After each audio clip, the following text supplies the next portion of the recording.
Okay, ready for another deep dive. Today we're wading into a world that's often shrouded in mystery and a good bit of, well, let's be honest, fear. Forbidden power. You know, those occult practices that make you wonder, what if there's something to it? It's a question humans have grappled with for centuries, really. And this book we're diving into today, Unlocking Forbidden Power, takes a unique approach. It doesn't just list these practices, it ranks them.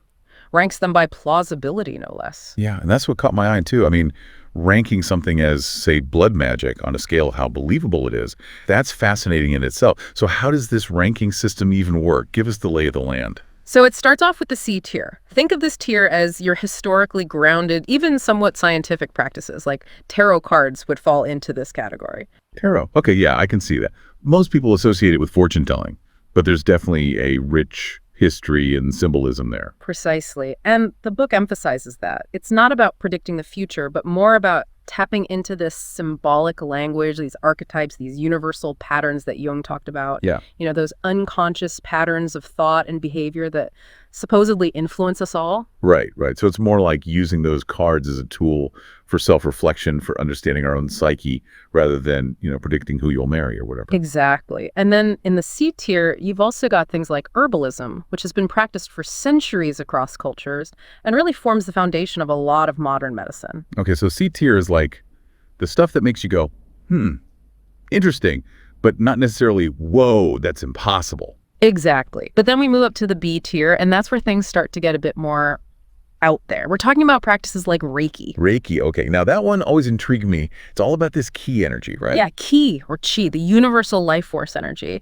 And the idea is that through Reiki, practitioners can manipulate this energy to promote healing and well-being. I mean, we can't see this energy field, not with the naked eye anyway. Yeah. But it's a concept that's been around for a long time. Lots of cultures have their own versions of it. Absolutely. And that's what makes it so interesting to explore. It's this intersection of, like, ancient wisdom and modern intrigue. But as we move from B tier to A tier, things start to get even more, how should I put it, mysterious, I guess. Mysterious. Okay, now you've got me hooked. Lay it on me. What's in the A tier?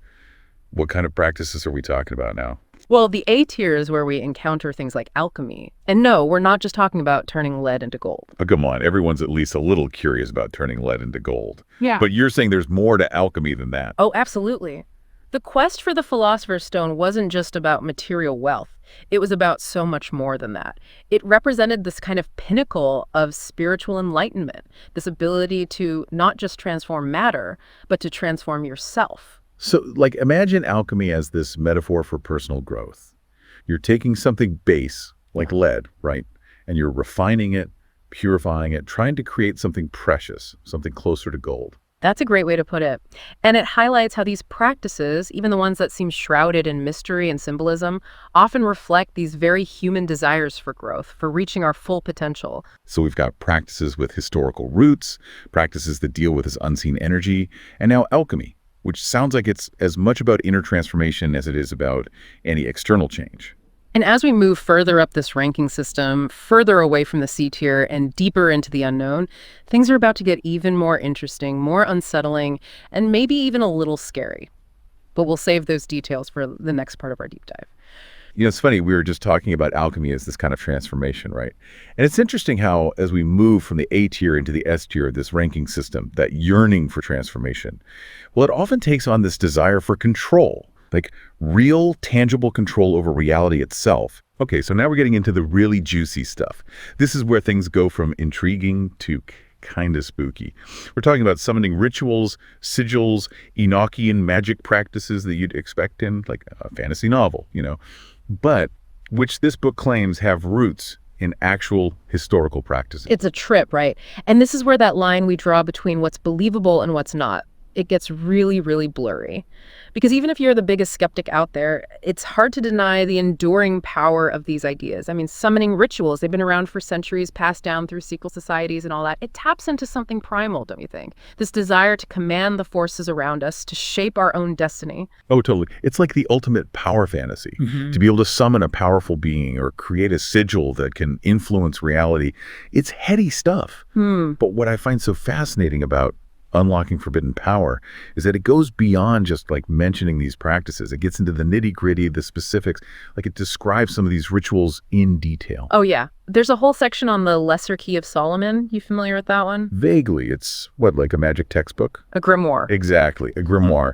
And it supposedly contains instructions for summoning and binding different entities. One of the rituals described, it's intense. You have to create this protective circle, consecrate it with all these specific elements and names of power inscribed within it, all to make it like a safe space for the summoner to, well, summon whatever it is they're trying to summon. Wow, okay. So we're not talking about just like lighting a candle and chanting a few words here. This is next level stuff. It's that level of detail, It makes it harder to just dismiss as pure fantasy. Totally. And then on a completely different note, you have practices like sigil magic, which is way more about personal will and intention. Instead of summoning something external, you're creating this symbol, a sigil, that represents your desired outcome. Could be wealth, love, whatever you're after, right? And then through meditation and visualization, you're basically charging this symbol with your intent, releasing it into the universe to do its thing. It's like a self-fulfilling prophecy, but with symbols and rituals. You're putting so much focus and belief into this sigil that it's almost like you're willing it to happen in the real world, whether consciously or not. Exactly. And it's fascinating, isn't it? Because whether we're talking about the highly structured, almost ritualistic practices like those found in the Lesser Key, or something more personalized and internal like sigil magic, they both tap into that same core human desire to break free from our limitations, to influence the world around us, even if it's through unseen forces. Which brings us to the S tier. And honestly, I'm a little hesitant to even go there, because now we're talking about practices that aren't just mysterious, they're downright taboo. I'm talking about blood magic. Yeah, blood magic, just saying. It sends shivers down your spine, doesn't it? It conjures up such vivid imagery, usually pretty dark and intense. But I think it's that taboo, that inherent sense of danger that makes it so alluring, don't you think? There's definitely a fascination with the forbidden. But, it's interesting. The book makes a distinction between, like, literal blood magic. Yeah. Actually using blood in rituals and practices like, say, psychic vampirism, which are more about manipulating energy, almost like metaphorically feeding on the vitality of others. It's a good point. Even within something as seemingly straightforward as blood magic, there are nuances, different layers of interpretation. It's not just this monolithic thing. It's about context and not buying into the often sensationalized version we get from pop culture, right? Like with psychic vampirism, we've all met someone who kind of sucks the energy out of the room. Maybe they're not literally a psychic vampire, but we get it. We felt that energy drain. Exactly. And I think that's what makes exploring all of these practices so compelling, even the ones that seem out there or even scary. It's about seeing the interplay between what's literal and what's symbolic, the historical context and the psychological implications. We're not just talking about dusty old rituals here. We're talking about understanding the human psyche, what scares us, what we crave, what we secretly wish we were capable of. And it's wild. As we go deeper into this ranking system, those primal fears and desires, they only get more intense. Because next up is the broken tier, and well, let's just say things are about to get really, really weird. Okay, deep breaths, everyone, deep breaths.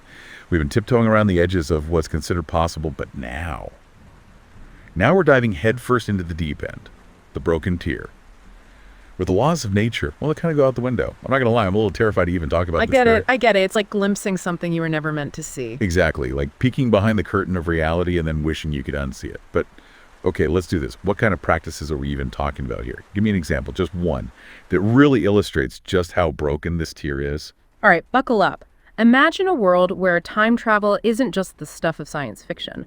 Unlocking forbidden power suggests that there might be actual rituals, practices designed to influence time itself. Hold on. You're saying there might be a way to hit rewind on our past mistakes. To like fast forward through the bad stuff, to actually bend time to our will. That's the gist of it, yeah. It's basically taking that very human fear of death, that desire to control the uncontrollable, which, time definitely falls into that category, and dialing it up to 11. It's just, I don't even have words. Exhilarating and utterly terrifying at the same time. Yeah.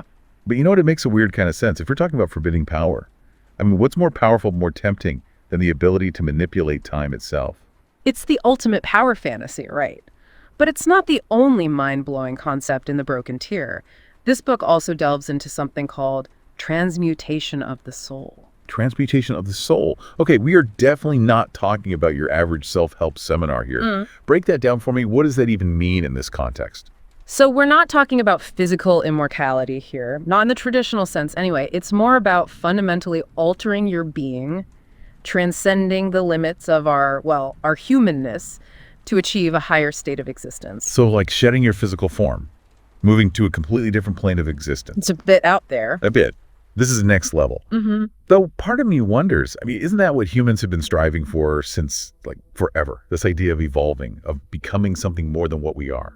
It's a common thread through a lot of spiritual traditions, that's for sure, this yearning for transcendence. But you're right, we're wading into some pretty deep waters here. Yeah. And things can get messy, especially when you start messing with forces you don't understand. And I'm sensing we're not done yet. Yeah. We haven't even touched upon the Beyond Broken Tier, which, if I'm following correctly, is where even the authors of Unlocking Forbidden Power kind of throw their hands up and say, your guess is as good as ours. It's where the mind bending becomes, I don't even know the words, inconceivable. We're talking about cosmic summoning. And no, I don't mean summoning something from another dimension. I mean summoning entities that predate the universe itself. Okay, no, that's just showing off. Entities that old. I mean, what do you even talk to them about?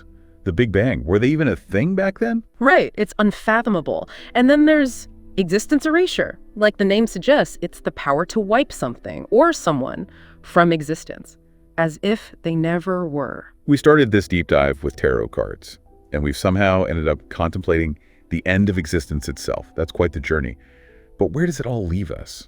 What are we supposed to take away from all of this? From the historically grounded to the utterly inconceivable?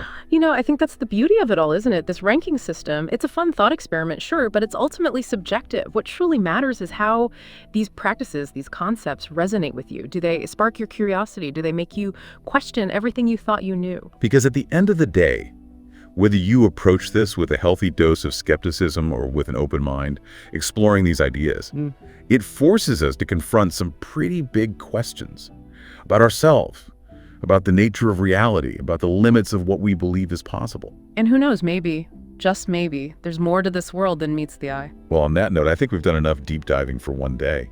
To our listeners, thanks for joining us on this wild ride.